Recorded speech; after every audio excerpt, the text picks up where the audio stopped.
L'accès aux semi-conducteurs est désormais une bataille commerciale et stratégique. Dans ce contexte, la Commission européenne doit dévoiler mardi ses propositions pour renforcer la recherche et la production de ces produits essentiels. Lors d'un déplacement au centre interuniversitaire de microélectronique à Louvain en Belgique, le commissaire européen en charge du marché intérieur a souligné la nécessité pour les 27 d'être plus autonomes dans ce secteur. L'institution veut proposer une stratégie de 45 milliards d'euros pour multiplier par 4 d'ici 2030 la production européenne.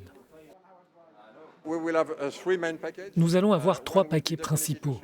L'un pour soutenir la recherche et le développement avec des subventions entre 11 et 12 milliards d'euros.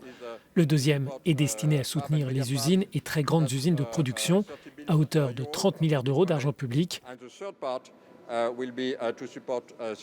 Le troisième aidera les startups avec un fonds de 2 à 5 ou 6 milliards d'euros pour soutenir spécifiquement les startups du secteur. L'essentiel des moyens débloqués est destiné aux usines de fabrication de semi-conducteurs qui manquent en Europe. L'Union semble même prête à assouplir ses règles en matière d'aide d'État pour soutenir ce projet. À l'heure actuelle, l'Asie fournit les 3/4 de la production de microprocesseurs. 92% des puces les plus perfectionnées sont fabriquées à Taïwan. Les semi-conducteurs se retrouvent dans de nombreux objets du quotidien comme les téléphones portables, les voitures, mais aussi dans les avions de chasse ou tout ce qui touche à Internet. Mais la pandémie et les perturbations mondiales sur les chaînes de production ont accru le besoin d'autonomie des Européens dans ce secteur.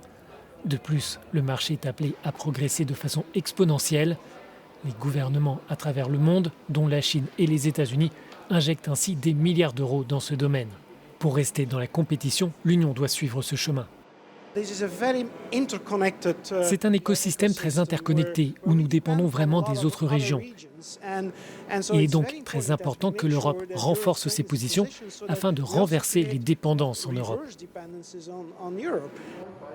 Derrière ces investissements publics massifs, l'enjeu est aussi de savoir si les entreprises de semi-conducteurs veulent établir des lignes de production dans l'Union européenne.